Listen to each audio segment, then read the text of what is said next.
Good evening, everyone.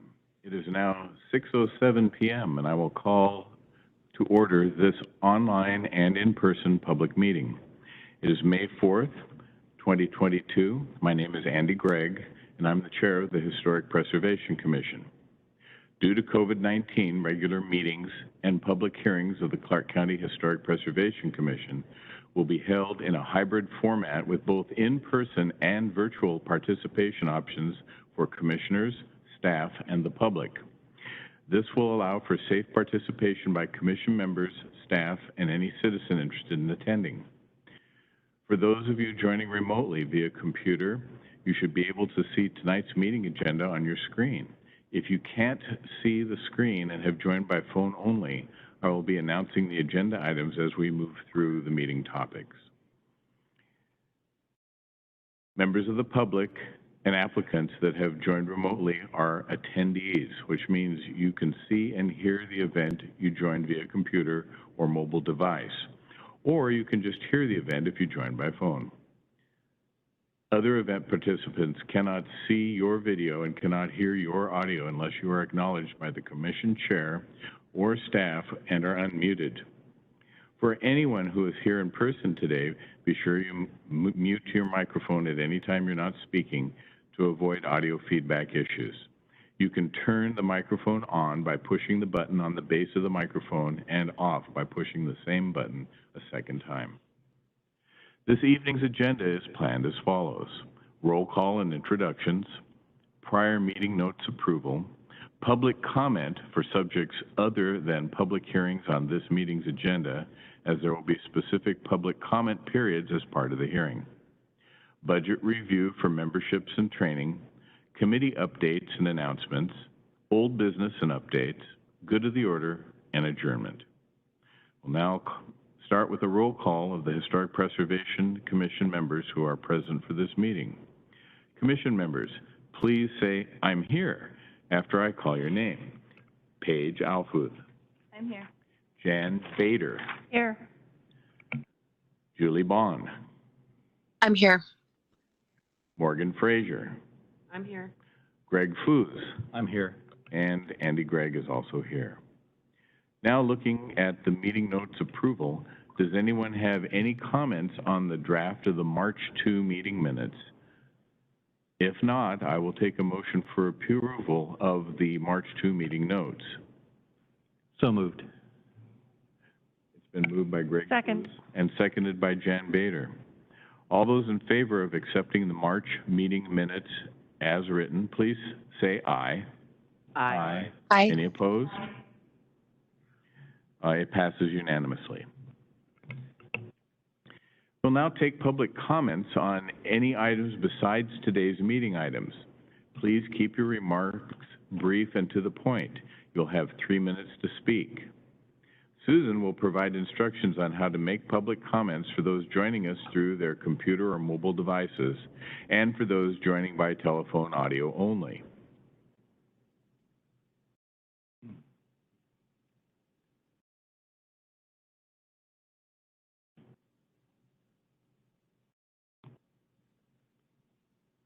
Susan, do we see any? That's okay.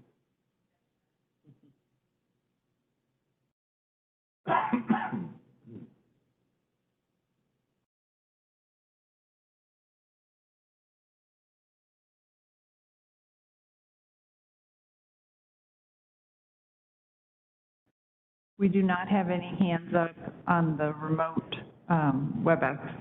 Okay. I don't know if anyone, Is Brad Richardson available at this time? Brad is available.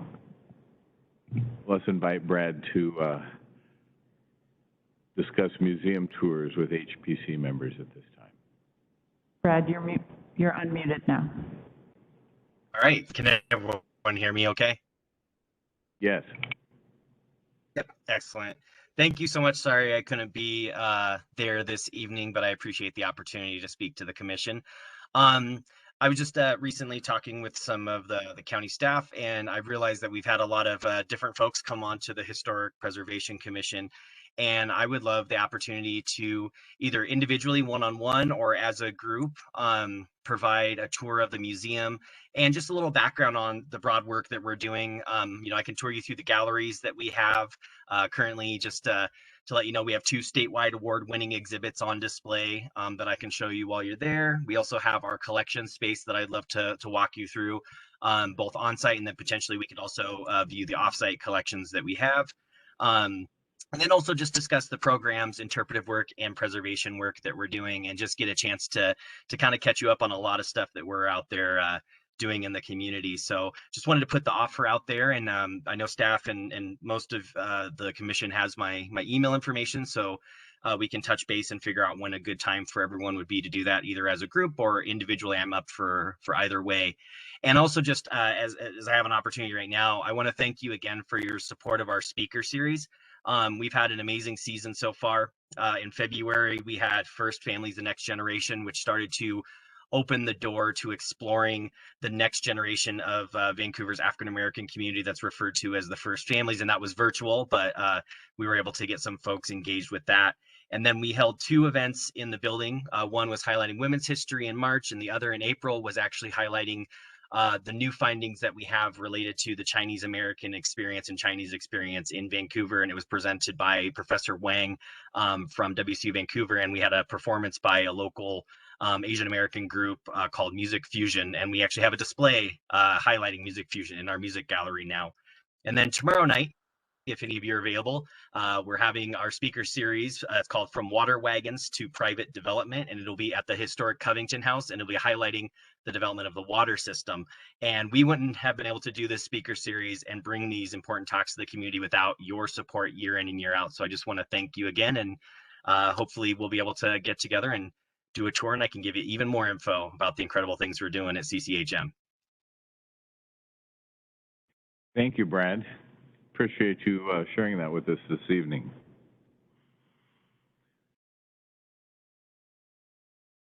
Are we going to want to have, is Holly Chamberlain available? Holly is online, and I can unmute her now. How about if we, is it all right if, with colleagues, if we consider her request at this time, or would you like to consider it during? And Chair Greg, I apologize. I didn't read the information about how to raise your hand, and there is one other person on the that possibly wants to make a comment. So okay, why don't I read that really quick? Is Holly's item more germane to new business? Yes. So I apologize. We did add that as a separate item on the agenda, and so it is the first agenda item after public comment. Maybe we could put that number 1 on business for Holly. Sounds good. Okay. Okay. So for attendees using their computer or WebEx application on a mobile device, if you would like to speak, please utilize the raise hand icon. The location of the hand may depend on the device you're using. The look of the hand may also vary, such as the examples shown on the screen. If you do not see a hand icon, click on the circle with the 3 dots to find it. Staff will only acknowledge those attendees during the public comment period who have raised their hand by selecting the hand icon. When you're acknowledged, staff will request to unmute you, and you will see a pop-up message on your screen. Click the Unmute Me option and then begin speaking. For attendees using the telephone option, you need to press *3 on your phone's number panel to raise your hand. When you are acknowledged, staff will request to unmute you, and you will hear a message on your phone about the request. Follow the directions you hear on your phone to finish the unmuting process and then begin speaking. Please note, public comment is limited to 3 minutes per person in order to accommodate all speakers. And even with that, I do not see any raised hands.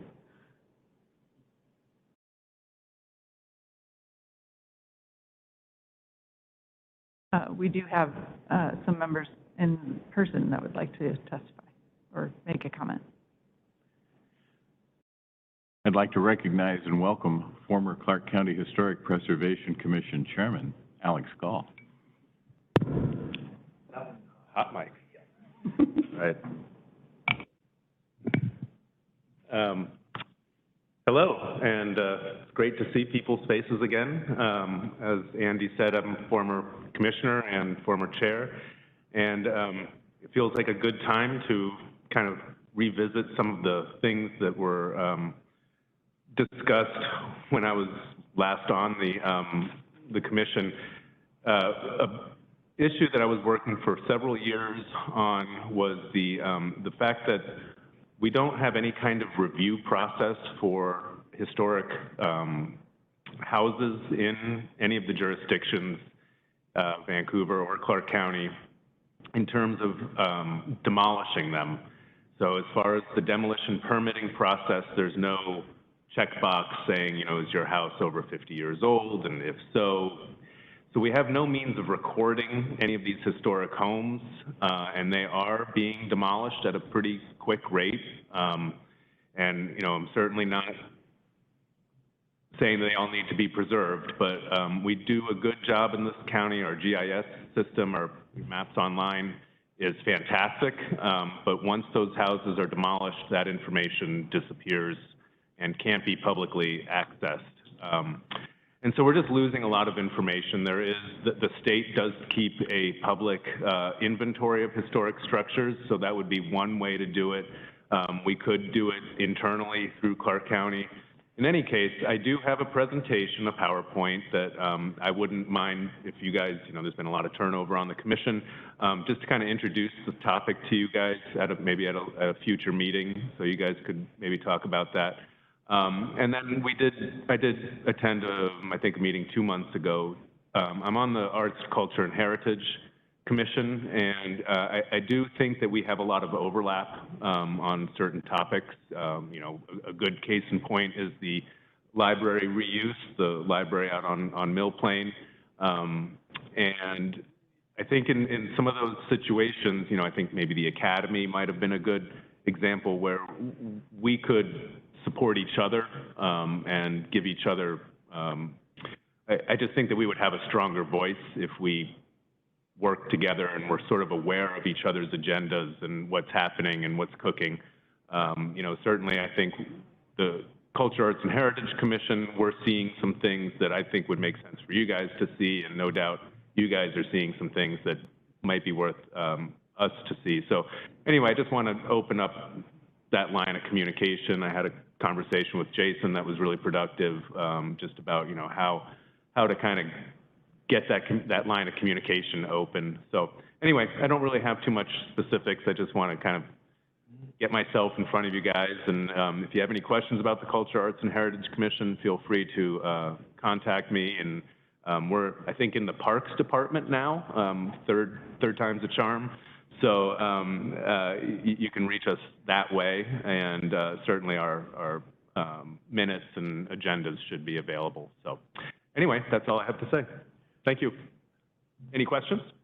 Alex, I just want to let you know, when I got on the commission, I met with Jackie about the work that you had already started with the demolition, because that's my jam. Okay. So I did start that conversation, so I'd love to see your PowerPoint sometime. Okay. And I was told, because we were in the middle of a pandemic, that, you know, come back. But it's not dead. Yeah, oh, good. So you know. And you know, I had a meeting with the mayor right before, like the day before everything shut down, and she was very receptive. And so I do think that we can get traction. Jason seems to recall some sort of movement happening, but I think everything's fuzzy. I have some files and some documentation and things that were shared with me. So Jackie definitely has all of that. Okay. Yeah, I mean, together. You know, if we can sit down and have a conversation about it and just see where things are, so that we can kind of plot out how to move forward. Yeah.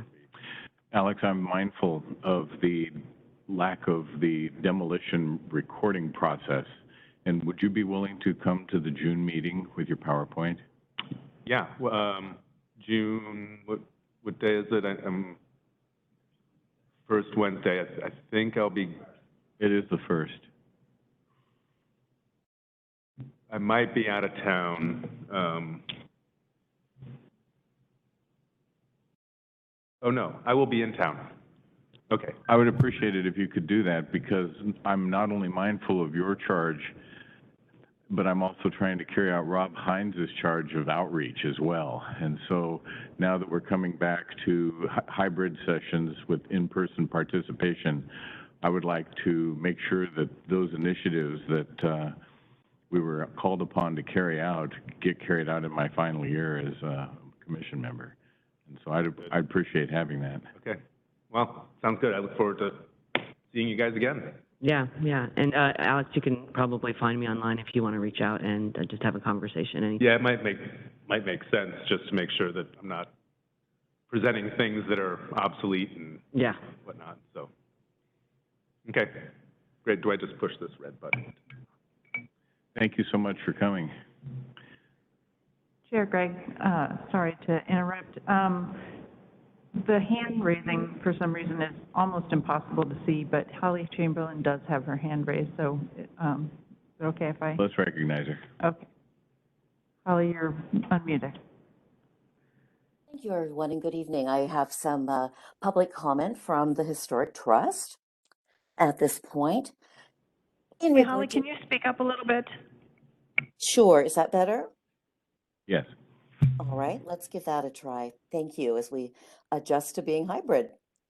In regard to Providence Academy, the contractor for repairs to the Northeast Gallery porches will be starting up again in late spring or early summer for this next phase. The Northwest section was finished last year.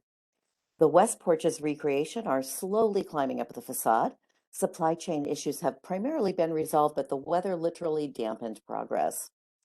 The National Trust funded interior study at the Academy is progressing well. Photography and interior survey have been completed, and consultant Jessica Engeman has begun her report, which will help prioritize the next steps for interior rehabilitation. The Trust was pleased to work with National Trust journalist Tim O'Donnell on an article on Mother Joseph and Providence Academy, published in late March online. You can find it at savingplaces.org by searching under Mother Joseph. Wonderfully, cruise ships are returning to the Columbia, and passengers are once again touring Providence Academy as well as sites along Officers Row. And speaking of Officers Row and that part of the historic reserve, the land bridge has reopened. About 150 people attended the celebration, and the Trust continues to work with Confluence on the care of the native plants there.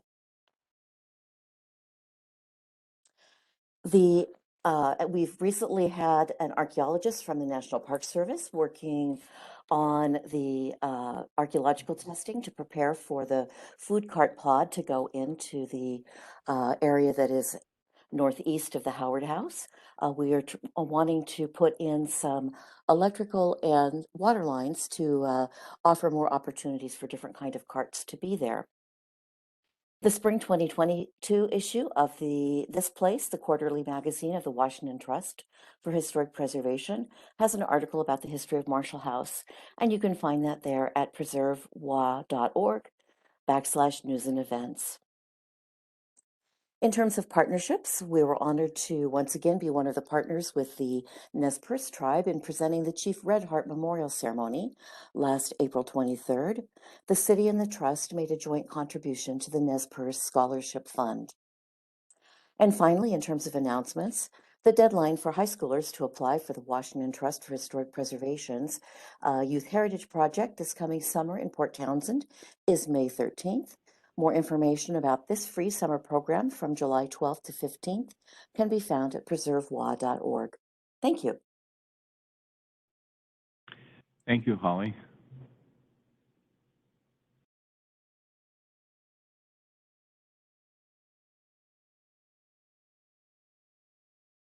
Any further public comments?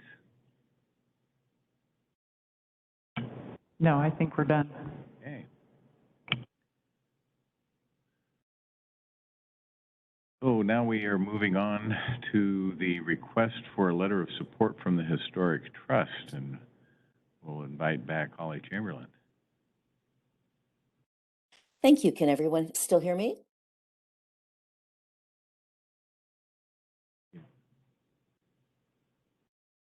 Can Yes. people still hear me? Okay, thank you very much. So I'm not sure, Susan and Bart, if the draft letter had been circulated to the commissioners yet. Yes, it has. Oh, thank you. So the background context on this is that every 2 years, the Historic Trust and the City of Vancouver submit a grant application to the Heritage Capital Projects Fund that's administered by the Washington State Historical Society. And we have successfully gone through the stage 1 eligibility process and are moving on to phase 2. And for that, we would appreciate your consideration of a letter of support for the grant. I don't need to read this aloud since you have received a copy of it, but letters of support from the community are an important part of the process, and we'd greatly appreciate your cooperation in sending a letter of support for us.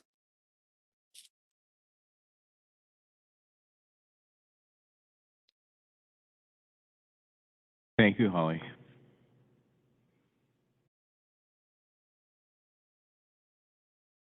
This probably requires a motion, a second, and to be passed. Sorry, I can hear myself echoing in the room. We received the letter today, but there wasn't enough time between ending my work day and beginning this call to read this letter. I don't know if other commissioners had that same timing issue, or if we should have it read out loud for those of us who didn't have that opportunity. If we need to make a motion today, that would be helpful if we could have somebody read it. And I'd I be happy think to we read it do. aloud if that would be helpful. This is Jan. I think we do need to have the motion today in order to meet the timeline for the grant application. I'll be glad to read it. We have a rough draft of a May 4, 2022 letter to the Review Committee, Heritage Capital Projects Grants, Washington State Historical Society, 1911 Pacific Avenue, Tacoma, Washington, 98402. Dear Grant Review Committee, the Clark County Historic Preservation Commission supports the City of Vancouver's application for Heritage Capital Project funding for the re-roofing of the O.O. Howard House and related siding and gutter repairs.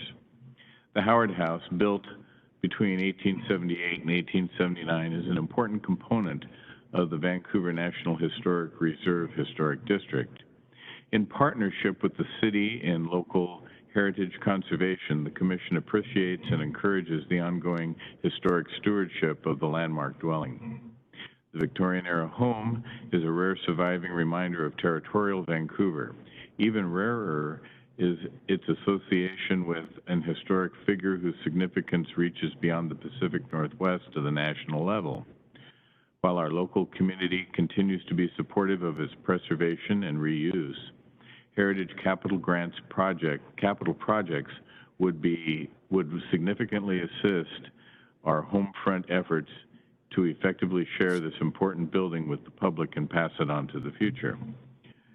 We know that you have many applications of merit to review from all over the state. Thank you for your thoughtful consideration of the preservation needs of the Howard House. Best regards, Clark County Historic Preservation Commission. Thank you. That was a lovely letter. Thanks.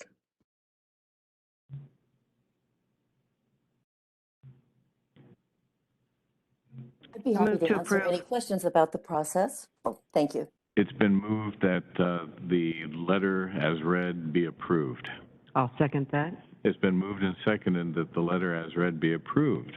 All in favor, please say aye. Aye. Any opposed? It passed unanimously. Thanks, Holly. We're happy to be able to help. Thank you very much, Commissioners. We greatly appreciate it.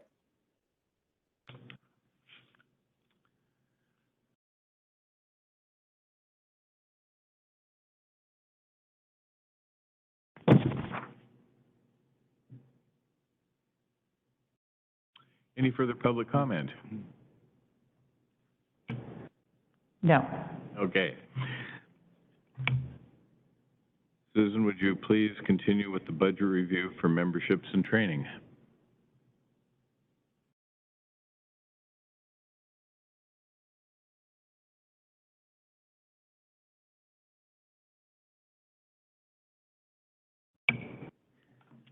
Thank you.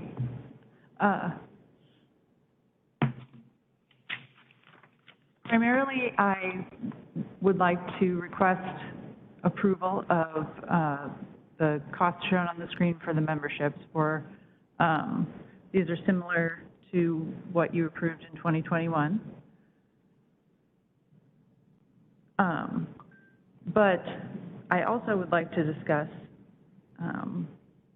the budget for 2021 and 2022. The commission has not had very many costs recently, and there's a budget of $10,000 each year. And I am going to make sure with city staff that the $6,669 budget line item that's shown for 2021 is accurate, but as long as that is accurate, there's $16,669 in your budget that will, that is can only be spent in 21 and 22. So I thought you might want to know that and think about training or other opportunities that you'd like to take advantage of.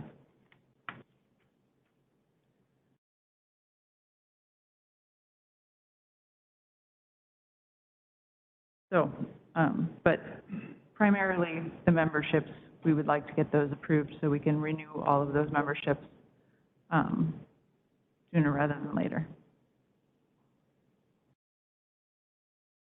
And let me know if you have any questions.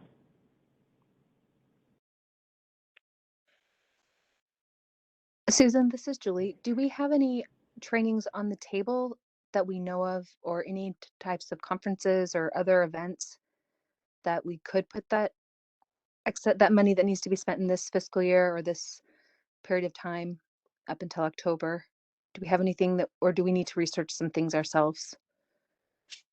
So in this document, there are several conferences shown. There are links to the conference information.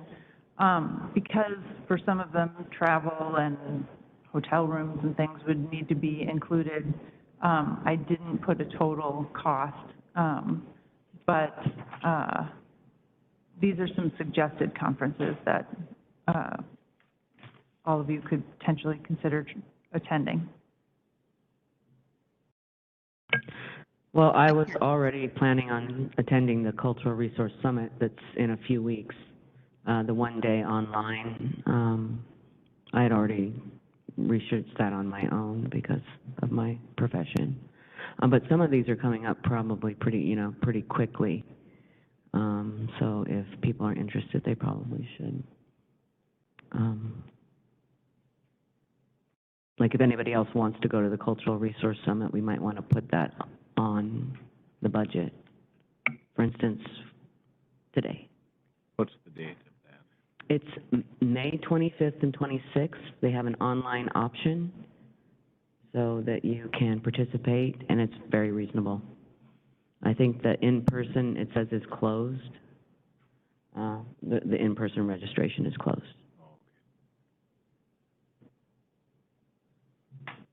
But maybe this year we'll get to actually go to Revitalize Washington, Jan. Maybe. We'll see if they cancel at the last minute again. I know, right? Or move it online. So, Susan, what you need from us tonight, at least, is approval of the memberships. Correct. And I will move that we approve the memberships as listed on the budget. I second. I'll second that motion. It's been moved and seconded that the memberships portion of the 2022 budget be approved.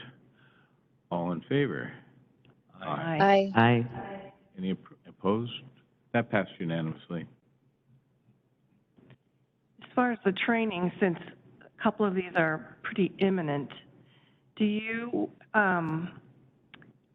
what you probably might want to do is just send an email asking the commission members if they're interested in attending any of these trainings. And then once you sort of have interest, you can figure out how much budget we have and, what we can afford. Okay. So that we don't need to necessarily have that discussion here. We know more going to the upcoming one, but I think That would probably be the best way to handle it. Just send this out with the links, and that way people can look at the conference and see if they're interested in going. That make, Perfect, yeah, thank you. so we'll let you guys then crunch all the numbers and see who can afford, how many people can afford to send. And do we know if DAP is doing a commission training this year?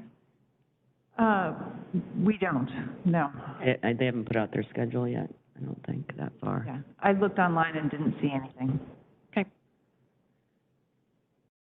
We could always bring staff like Michelle, who attended February, You know, as well. I feel like there's some advantage of if they do an in-person training, because then you get to meet commissioners from other, you know, communities around the state. Absolutely. And their trainings are usually very inexpensive, and And informative. and it's just, you're paying for lunch and mileage. Can I ask can another you- question about this? If Sure. you can hear me. So I'm looking at this teeny tiny screen, so bear with me. I can see the training for conference commissioners and staff in that list there, but I don't see a figure for how much we have. Is that just depending on how much we end up putting towards it? It's not set just because we don't have that information, or do we have kind of a budget hallmark or whatever the term is? At the bottom of the screen, you can see how much money is available. I can see the money that's available for the subtotal, but not specific to the conferences. So that's why I was wondering. So we have There's no- 16,669, and then as you look at each one, so the interpretive information that has 1,096, 2,000 for the lecture series, etc. Right? So that all adds up to, I'm imagining, the 16,669. Again, it's kind of hard to see on my little screen, but I can only see part of it. So I guess we don't have to complicate things. I'm just curious, do we have like $10,000 for conferences, or do we have any kind of specific number, or is it just based on what we're all going to provide you? So you have approximately $16,000 of available budget for the rest of 2022. And I apologize, I should have, in the email that I sent all of you, there were links in this document to all of the conferences, and I should have explained more regarding potential training options. So yes, if all of you could look at the different conferences and let me know your interest, as Jan suggested, that would be helpful. So to clarify, there's a total budget of 16,669. So out of that, we're going to take the lecture series and or is the 16,669 what is left of the budget? 16,669 is what is left of the budget.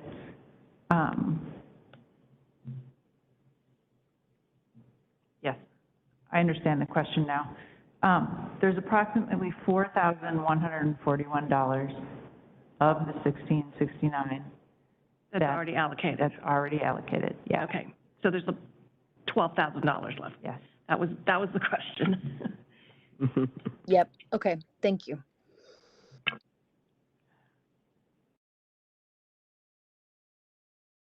Okay, with that we'll just, Susan or Bart will send out an email and commissioners can just respond if they're interested in any of these.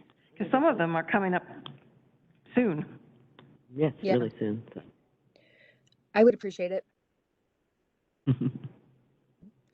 And do we also need to talk about the lecture series? Or are we just working our way down? I think aren't we already approved that, sponsoring right? the lecture series for this year? Yeah. We've already That approved that commitment. expenditure. Okay, Yeah, good. that I was can't tell approved, what's I think. approved and what isn't. Okay, thank you. Just wanted to make sure it was approved. So I'll work to make this a little bit more understandable as well. That'd be great.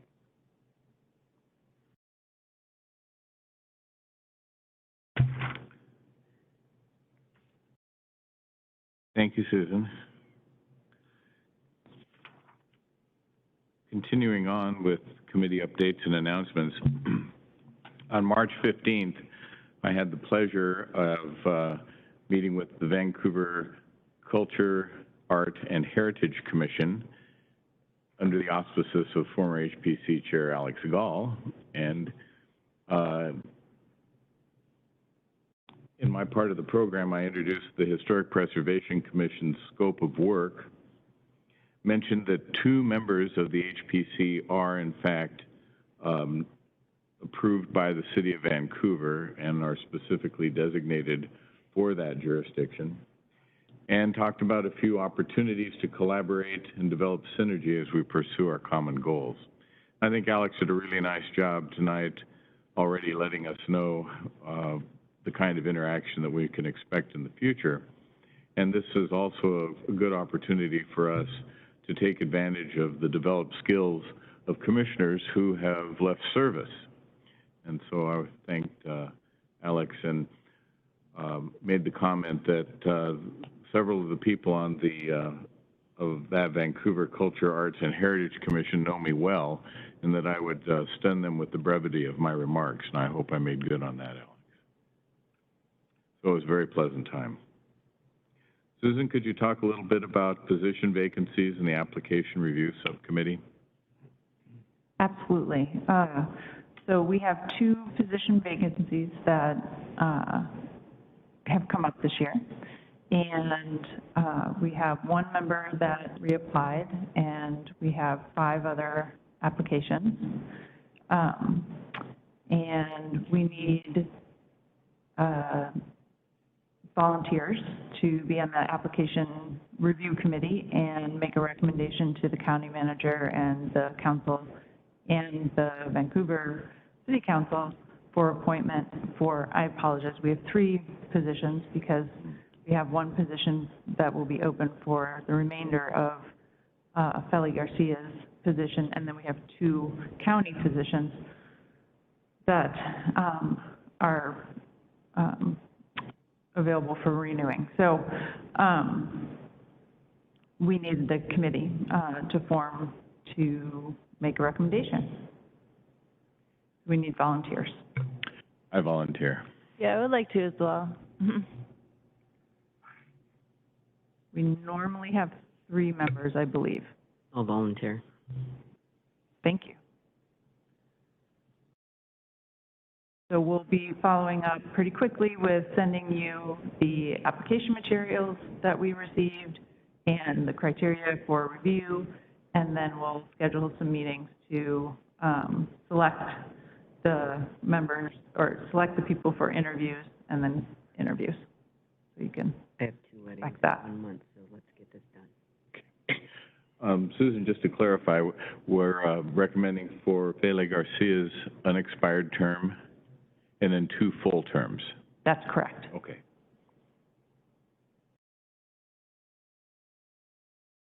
Thank you very much. Bart,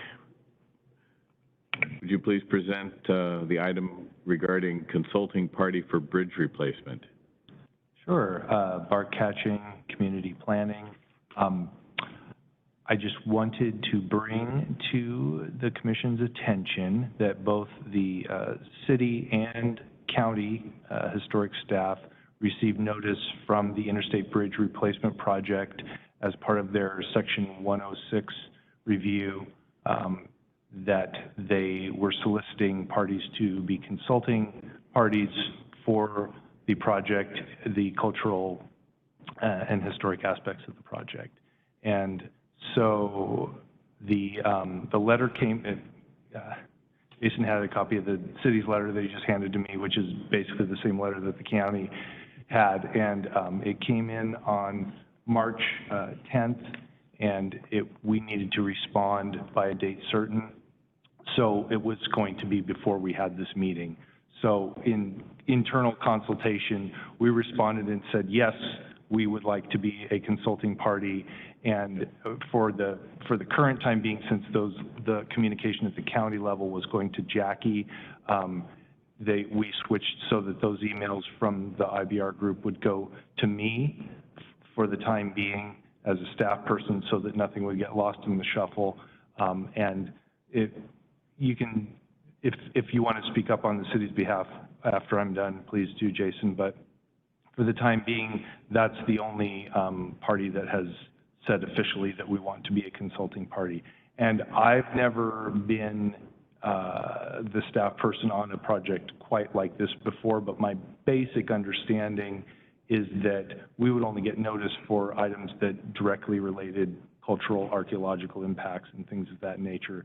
So don't expect to get much right away, but as we all know, the Interstate Bridge Replacement Project is going to take many years to complete. So we need to make sure that we, in my humble opinion, we keep our seat at the table. And with that, our response to their side said we might also bring a commission member on board as kind of a co-advisor, and they seemed fine with that. So you don't have to put your hat in the ring tonight, but if anybody thinks about it and wants to be part of those invites and part of those meetings as they go forward, you could let myself and Susan know, and we could make sure that a member of this commission is also part of those conversations. And that's all I had, unless Jason had something to add to it. I'll second what Bart said. In addition, I spoke with our transportation planner, Catherine Kelly, who's kind of our lead for the bridge project, and she is aware of representation as well, and she strongly encourages an HPC member to be part of that. So she has told the IBR group that we will be having an HPC commissioner be part of that. So I think it's important that somebody represents the HPC. They haven't done anything beyond the letter at this point that I'm aware of. So I guess that's the question, because this project will go on for years. So, I mean, I think just getting our stake in the ground and letting them know that we want to be a consulting party, and when it's appropriate for us to be engaging in meetings or whatever, then we'll get someone to do that. But it might be a little premature to pick somebody right now, or to have someone volunteer right now. Yeah, and Catherine has promised me to obviously let me know when things start to happen, and then we can bring it to the appropriate meeting. Sounds good. Yeah. It might be an ideal task for a new commissioner who has 6 years service in front of them. Right. Or 16. But we do observe term limits here. Thank you very much.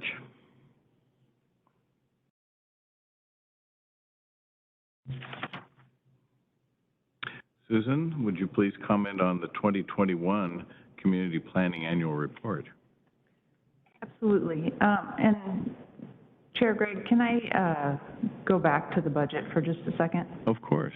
So, again, apologies that I didn't explain in the email to all of you that about wanting to go to these conferences, but I'm wondering, because the conference that's coming up is May 25th to 26th, and you won't have a meeting again before that conference, maybe you could consider approving budget for anyone who wants to attend that, and approve that.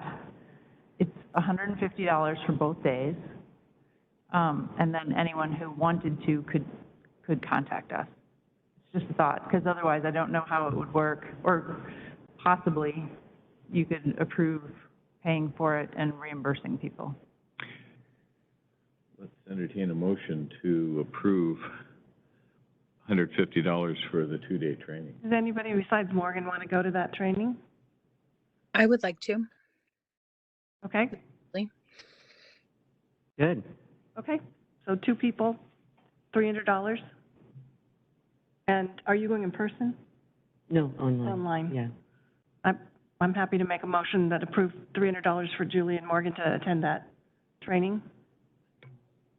I'll second that. Thanks. It's been moved and seconded that $300 be approved for 2 members to attend training, and that's May 25 and 26. All in favor? Aye. Aye. Aye. Opposed? Thank you. I think that takes care of that. Okay, thank you. The purpose of putting the annual report on the agenda is just to include all of you. We posted a copy of that on the website so you could see it, and there was some information about the Historic Preservation Commission And also just to take a moment to thank all of you for your service and everything that you do for the county. So thank you. And if you have any questions, obviously just let us know. We included some items that we had accomplished during the past year. Yes, Hang our hats on. that's right. Thank you. Is there any old business? I didn't see any. Seeing none. There's not. We'll move now to good of the order, which is one of my signature agenda items. And so I would like to say it's really wonderful to see commissioners and staff members and guests return in person, and to thank everybody for their steadfastness during some very difficult times, because this is our first in-person meeting in 27 months, which is a considerable term. And so I wanted to make sure that everybody had my acclamation of appreciation for returning and looking forward to accomplishing more of our scope of work in the year ahead. So thank you, everybody. I sincerely appreciate it. I wanted to say something too. Next meeting is my last meeting, so I just wanted to thank you all for putting all the meetings together and making it very easy to go online and attend through the whole virtual session. And although I wish I could have spent it in person and gotten that type of experience, I do really appreciate the opportunity and everything that I've learned, and I'll take it with me, to the next journey. So thanks. Be prepared to be called on. Please do. I have one question. The commission has typically not had a July meeting because it is often fell on the 4th of July. So I didn't know if there's been any discussion about that. This year, I think this year, the meeting would be on the 6th. Not the 1st? Of July. Oh, July. Yeah. So I just didn't know, we could make that decision based on what kind of agenda items we have come in. That's fine. We have started the planning meetings for the agenda, so we could consider it at that time, or at the June meeting, we could have a discussion about it. I'd like to leave July open, especially if we have 3 new commissioners, or potentially 3 new commissioners coming on board. That it'd be nice to keep the momentum going, if possible. We've canceled more than our share of meetings that usually take in the last year. Okay, I just wanted to clarify that because the practice has been not to do a July meeting. Because of the holiday. Yeah, because of the holiday. Okay, so we'll see what kind of agenda items we have. okay. I get Andy wanting to meet when you've got new commission members, but if we don't have work. Right, I get that too. So. Yeah, we could discuss it even if we don't have a quorum. Point well taken. Fair point well taken, as I like to say.